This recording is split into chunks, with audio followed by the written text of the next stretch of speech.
हरिओम, जय श्री कृष्णा। कर्मकांड बाय आनंद पाठक में आप सभी का मैं एक बार फिर से स्वागत करता हूं। और आज एक बहुत ही महत्वपूर्ण, बहुत छोटा विषय है लेकिन बहुत ही महत्वपूर्ण विषय है और जिसके बारे में आपको ज्ञात होना ही चाहिए और यह शास्त्रोक्त ही है।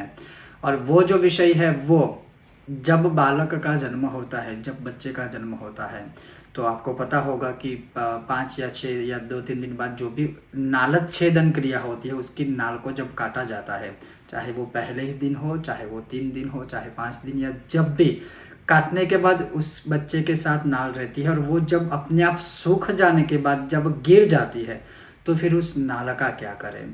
तो वैसे देखा जाए तो शास्त्रों में तो ये चीज़ है हजारों लाखों वर्षों से, लेकिन अभी साइंटिफिक तरीके से भी, वैज्ञानिक तरीके से भी देखे तो अब साइंस भी उस नाल को संभाल के रखते हैं ताकि उस बच्चे को फ्यूचर में जब भी कोई प्रॉब्लम हो सकती है या होती है तो उसी नाल के माध्यम से उसकी ट्रीटमेंट की जाती है। और ये पाश्चात्य देशों में हो रहा है, शुरुआत हो गई है। अब इसी विषय को हम शास्त्रों के साथ मतलब लेकर चलते हैं। तो लिखा हुआ है कि जब बच्चे की उस नाल छेदन के बाद अपने आप जब नाल सूख जाए तो उसमें कुछ ऐसे बहुत शक्तिशाली या बहुत सारे पावर है जो आपके लिए और बच्चों के लिए बहुत ही मतलब लाभदायक है। सबसे पहला, उस नाल को किसी और को कहने की ज़रूरत नहीं है, सिर्फ माता पिता जानेंगे तो भी चलेगा।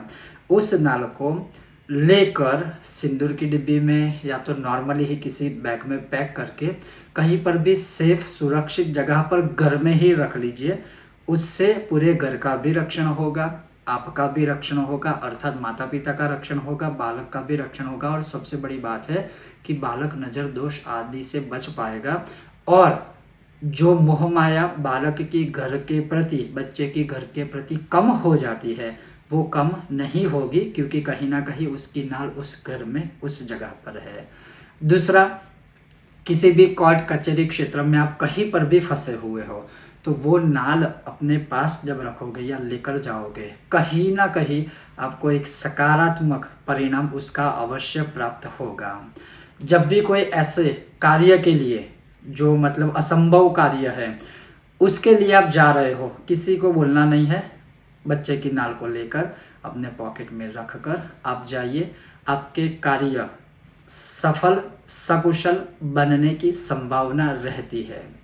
उसी प्रकार से आप चाहो तो इसी नाल के, जैसे मैंने वैज्ञानिक तरीके से आपको बोला कि जब भी बच्चे बीमार होते हैं या ऐसी कोई चीज़ें होती है तब उसी नाल का प्रयोग करके या उसी नाल को बच्चे के नज़दीक रखिए, कहीं ना कहीं उससे सुरक्षा मिलेगी और बच्चे को नज़र दोष आदि कुछ लगा हुआ है तो वह दूर हो जाएगा।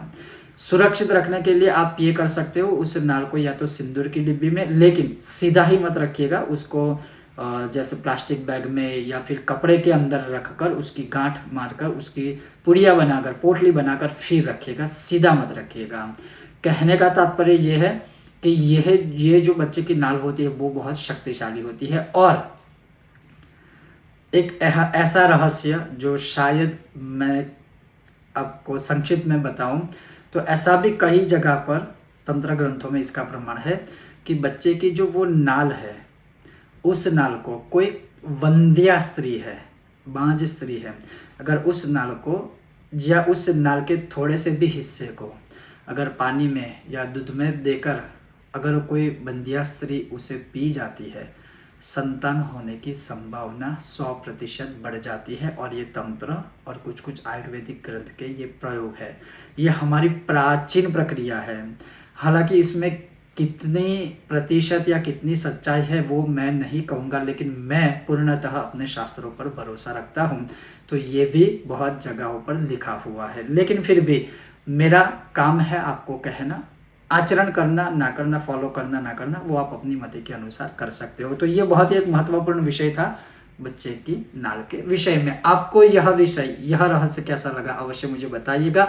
और अगर वीडियो विषय पसंद आया तो लाइक कीजिएगा, अधिक से अधिक शेयर कीजिएगा, चैनल पर नए हो सब्सक्राइब करके घंटी का आइकन अवश्य दबाइएगा। बहुत जल्द मिलते हैं नए विषय और वीडियो के साथ, तब तक देखते रहिए कर्मकांड बाय आनंद पाठक। ओम गणेश, जय श्री कृष्ण, श्रीमन नारायण।